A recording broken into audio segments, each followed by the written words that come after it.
那随着奢侈品大牌现在销量是越来越差，我来给大家预言一下，他们还会继续的涨价。接下来听我慢慢道来。在传统的奢侈品社会学里，有一个心照不宣的闭环，最粗暴、最不动脑子的手段就是疯狂拉高价格壁垒，这就是著名的 price reset。价格重置，他们试图通过一个 classic flap 强行找到10万块这种近乎抢劫式的定价，把那些省吃俭用中产阶级一刀切，以此来对老钱们卑躬屈膝示好。看，我们已经把普通人都过滤掉了，我们依然是专属于你们的排他性的资产。所以涨价从来不是因为它的工艺值这个价钱，而是资本用人为制造的阶级隔离的手术刀。Well， hello， 欢迎大家来到我的频道。前几天啊，我在看一个欧美博主的评论区呢，可精彩了。我看到了这样的一条评论，这个评论本身比那个视频还更有趣。他讲了一个什么事儿呢？大家不知道有多少人记得那个小鳄鱼标牌的那个衣服啊？我记得在我小时候，在国内这儿也是引起了一段这种小鳄鱼的这个标识啊。那时候我记得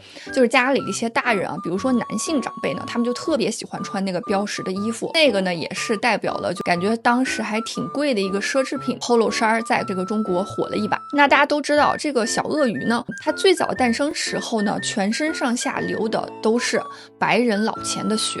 它代表的是高尔夫、高级网球场、欧洲上流社会的这种度假风啊，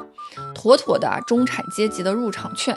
可是当这个品牌到了巴西之后呢，可有趣了。发生了一件谁也没料到的事情，极其魔幻的事情呢，在这个圣保罗很多出了名的这个贫民窟呢，就发生了一件这样的事儿。那里啊，诞生了一种非常狂野的地下文化，叫这个巴西 funk。不知道为什么，这群常年在街头混、搞地下音乐的巴西年轻人啊，突然有一天大面积的疯狂的迷上了这个原本属于乡村音乐、乡村俱乐部的小鳄鱼。他们甚至把它取了一个外号叫拉拉。从那一天起呢，小鳄鱼在巴西彻底变味儿了。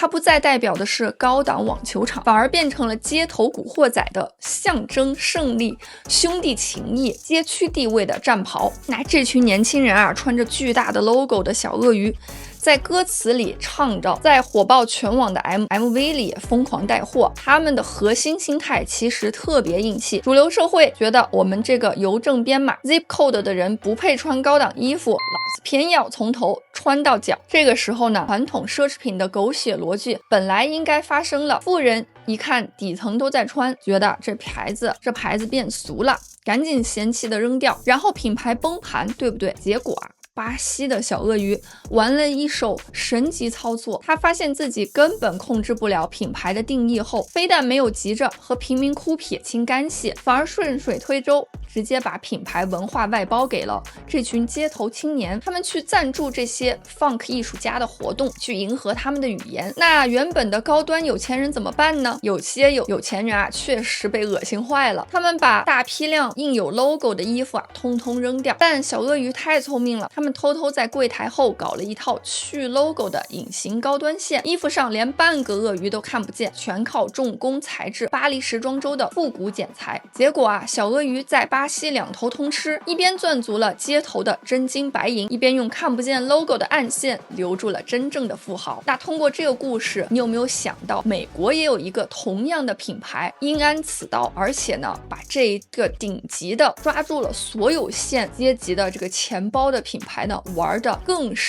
上一个 level， 那就是美国的老钱品牌 Ralph Lauren。如果你去扒一下 Ralph Lauren 的历史啊，你会发现这简直是美式神话。创始人 Ralph Lauren 本人甚至都不是什么老钱，他只是一个来自纽约布朗克斯区犹太裔的穷小子，但他太懂有钱人的心理了，他凭空设计出了马球、常春藤学院风、美式庄园复古风，给全美国人啊编织了一个白人老钱白日梦。但他最无敌的一点就是他把人性的虚荣阶级划分得明明白白，他把衣服做成了3个老死不相往来的绝对世界。第二部分，神级对照 Ralph Lauren 的财富分层印刷机。说到这里啊，你可能会觉得这策略逻辑自洽的呀，为了高端形象牺牲大众市场嘛，这就是 Chanel 和迪沃最贪婪、最人格分裂的地方。他们既要顶级老钱的尊望，又舍不得底层和中产阶级带来的那层庞大的现金流。这件事上，他们其实一直在疯狂觊觎另一个行业神话的作业 Ralph Lauren。Ralph Lauren 简直是时尚圈里的全阶层财富幻想收割机，他把人性的虚荣对财富的幻想琢磨得太透了，他把品牌化分成了老死不相往的绝对世界。如果你是底层街头青年，或者想高调秀优越大众，他给你准备了大标和熊仔毛衣，颜色艳丽，生怕别人看不见，满足了你的炫耀心理。如果你想挤进中产精英，还有经典的小马标和常春藤学院风衬衫，得体大方。而面对那些最挑剔、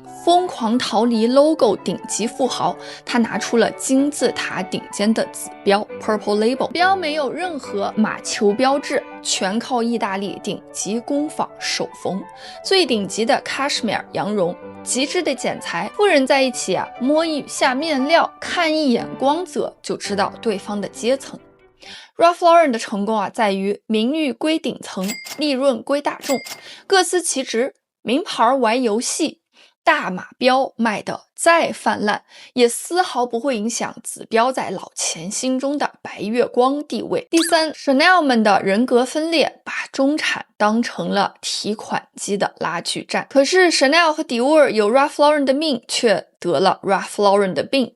他们想学这套两头通吃，但他们太傲慢了，他们不愿意大方地承认自己有大众低端线，他们非要立牌坊。于是最近几年我们看到了时装史上最滑稽的吸血拉锯战，老子不陪你们玩了。不玩这些资本的 logo 游戏，不代表我们要放弃对精致生活的追求，比如护肤也是一样。这段时间我一直在用，并且私下疯狂安利给我身边的朋友，就是今天的视频赞助商，好莱坞贵妇圈里的真正低调在用的底牌 Revive。 不知道大家有没有发现，现在身边的朋友啊，好像隔一段时间不见就会去医美搞点什么，大家对打针项目的依赖越来越深，但有时候凑近一看，总觉得哪里怪怪的，要么脸僵了，要么稍微一熬夜垮的比以前更快。创始人是哈佛医学院出身，北美做整形重建的顶级专家 Dr. Brown。 他当年见过太多脸上动刀过度透支的脸，所以啊，他特别反对大家盲目折腾皮肤，反而一直提倡一句话：少医美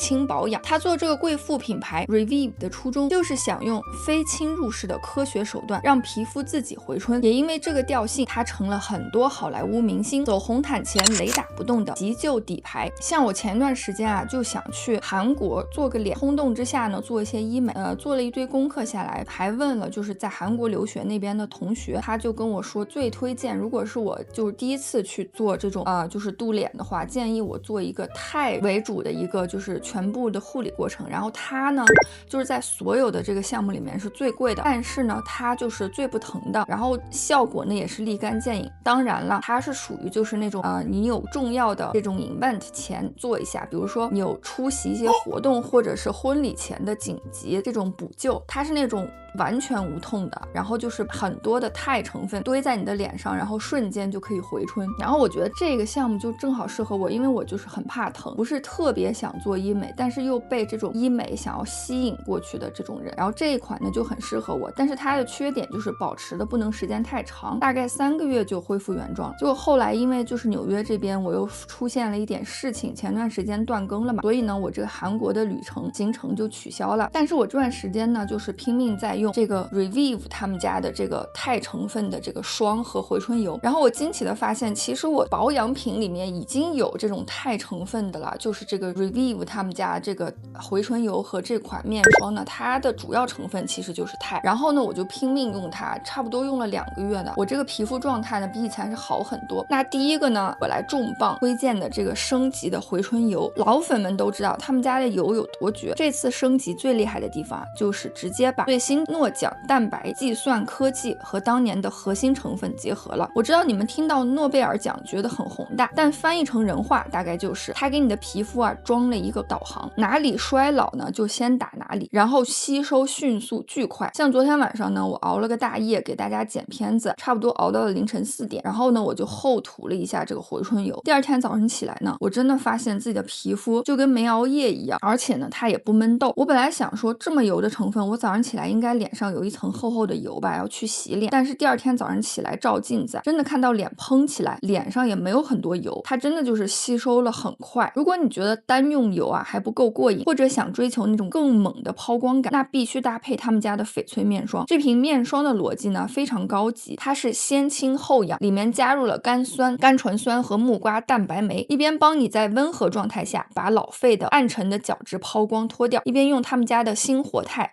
把底层皮肤激活。而且呢，我最近还得到了官方一种新的用法，就比如说呢，各种皮肤你可以把它直接混合，按照他们这个配方呢直接混合，然后涂脸上用。在纽约生活，大家都知道工作的话，早上要通勤的话，真的是要起大早，一般都是坐公共交通、坐地铁啊，经常晚点，所以你早上的时候呢，给自己的皮肤保养的时间是非常有限的。那这个一下子按这个配方混合呢，简直是救命啊，帮了我。然后我是属于这种中性皮肤，混合油就是 T 区特别油，然后周围都比较的干净，就是干皮的，所以呢，我就按照它这个1:1混合在脸上，哇，天哪，这个光泽感和嫩肤度就像给脸做了一次顶级的 SPA 一样。而且呢，就是没时间去美容院做这种专业的护理呢，用这个就可以一下搞定，真的是省时间又提高效率，是一个提高生活幸福感、提高这个皮肤幸福感的好物啊！它常年在像是这个 Bergdorf Goodman 还有这个高端的百货商店才能买到的，自带一种稀缺的高级感。而且我帮你算一笔账，与其你盲目的去医美花冤枉钱，不如把日常的抗衰功课做到极致。如果你讨厌医美，就是那种过度医美，而且呢，就是它会非常有依赖性的，你一旦开始，你就必须要停不下来，要每过一段时间就去，而且最后呢，就是会让你上瘾的地步。我看到很多呢这种视频啊，就是纪录片，就说这个女生一旦开始医美呢，在里面投入的钱是无底洞的。但是呢，如果你算这笔账，平时的日常的护理做好呢，其实是可以省下一大笔钱的。所以呢，答应我一定要试试 Review， 评论区告诉我你用过他们家的哪一款。他们一边核心包带疯狂涨价，向老钱表忠心，一边却眼红财报数字，暗里疯狂推出大批的平价入门款，比如缩小包包尺寸出 Michael 包，出链条钱包 WOC， 再出几千块的耳环、丝巾、双 C 发夹，以及铺天盖地的香水美妆。这背后的资本算计极其恶毒，他们用涨价制造出这个品牌已经高不可攀的神话，然后把这个神话当成诱饵，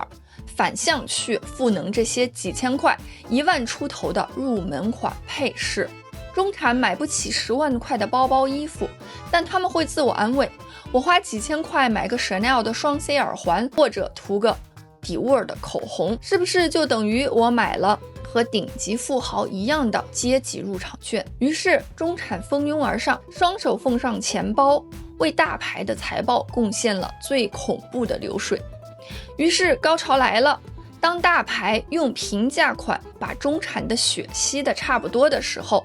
突然一抬头发现完蛋了，满大街的写字楼里、地铁里全是戴着双 C 耳环和拿着迪沃尔老花包的中产，那个代表绝对排他性的品牌符号又一次被大众文化吞噬和降级了。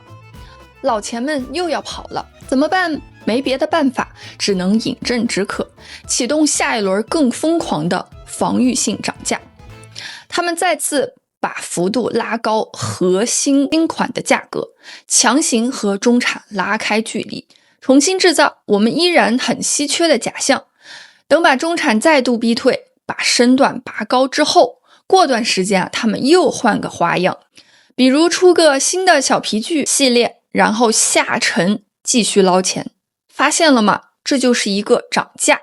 提价自保，出平价款吸血中产，品牌再次泛滥，再次逼迫涨价的恶性循环。在这场游戏里，中产根本不是什么消费者，中产只是资本为了讨好老钱而蓄养的定期宰杀的提款机。第4部分，精明的富豪隐形撤退与审美的策展时代。听到这儿，你肯定会忍不住问我最开始的那个问题，那有钱人呢？难道有钱人就坐以待毙，任由他们一边把质量做得那么差，一边把他们当冤大头去割吗？就像我开头说的，有钱人不但不傻，他们对性价比往往比谁都更精明。当一个包涨到10万块，而走线和皮质却是在工业流水线下不断缩水时，有钱人感到的不是尊贵，而是智商被严格侮辱的愤怒。所以顶级清醒的有钱人早就大面积不买单了，他们正在完成一场审美的隐形撤退。他们把预算和财富幻想分流到了2个真正的壁垒的地方。第一是流向材质至上和无 logo 的劲奢，他们转去买 Loro Piana 或者拉夫劳伦的子标，这些衣服上连半个英文字母都找不到，但他们用的是世界上产量只有那么一丁点儿的顶级的喀什米尔羊绒，重磅真丝。有钱人的阶级认同不再依靠显眼的双 C 铁片，而是依靠 If you know, you know。他们抱团的密码是面料在光线下的自然垂坠感和高级温润的光泽。这种无声的炫耀把大马路上那些工业流水线出来的包包衬托得无比刺眼和浮躁。第二是走向古董旧物 archive 和独立审美的策展时代。就像我一样，我最近几年也是去开始淘中古了。去年我也是出了一支纽约的淘中古的这种 shopping vlog， 我呢在这个 vlog 里面呢也买到了几只 Dior 的中古和 Chanel 的中古，还有一件皮草。那感兴趣的话呢，可以看一下这支视频。那自从我买了这个Dior的这个中古首饰之后呢，结果今年春天开始呢，新上任的这个创意总监呢，就结合了当年60年代的那个椭圆形的那个 logo 一样的形状呢，也出了一系列他们这一季主打的一些这种的 graphic 的这种视觉的设计啊。那我也是在1个月前、2个月前呢，就在中古市场买到了货真价实60年代的原版的，而且是镀金的。感兴趣的话呢，一定要去看一下这支视频，非常的精彩。越来越多真正懂行、有底气和审美的风骨的玩家开始不屑于去高奢专柜当柜姐的孙子，他们转去二手市场、古董店疯狂的淘1990年代到2000年代初的经典 archive， 比如 Alexandra McQueen 的巅峰时期作品，或者是 Margiela 本人执掌时代的神作。那些年代的衣服面料扎实，剪裁充满了灵魂和反骨。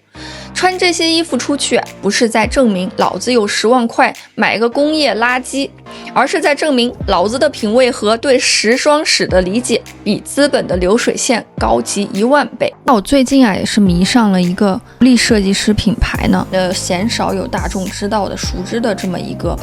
就是比利时的高奢设计师 Dries Van Noten 呢，他是安特卫普6君子之一，他呢是由自己于1986年在比利时创立的一个同名时装品牌，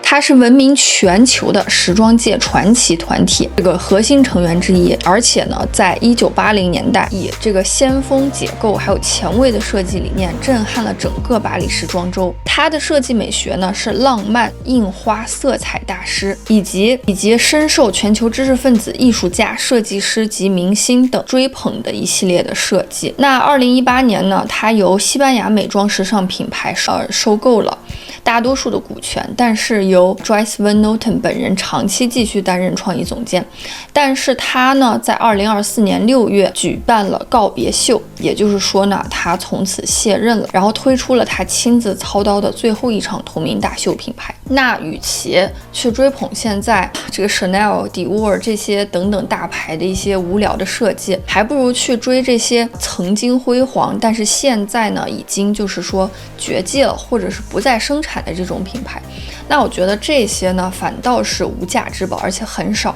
有人撞衫的。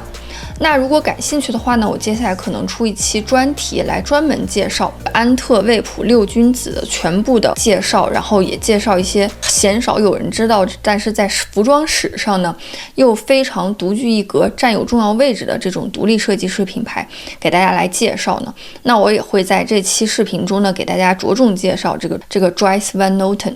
它的设计风格和这个代表作，如果感兴趣的话呢，可以在下方留言扣1，告诉我你感兴趣。那我看留言多的呢，感兴趣的人多的呢，我就考虑做一期这样的视频。那如果你对这类时尚话题感兴趣呢，也可以先 follow 起来。那下次我更新呢，你就不会错过了。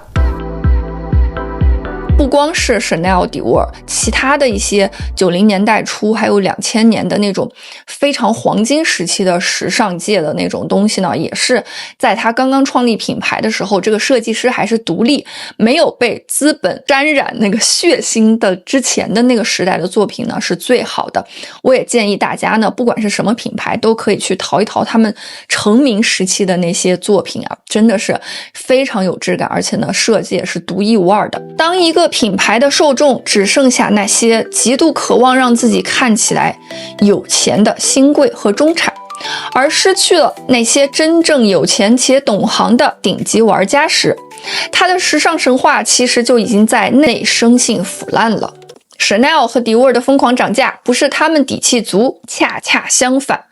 那是他们面对精明消费者集体离场时最后的濒死的歇斯底里的资本挣扎。这场关于皇帝的新衣的商业大戏还会继续演下去，他们会继续把质量做缩水，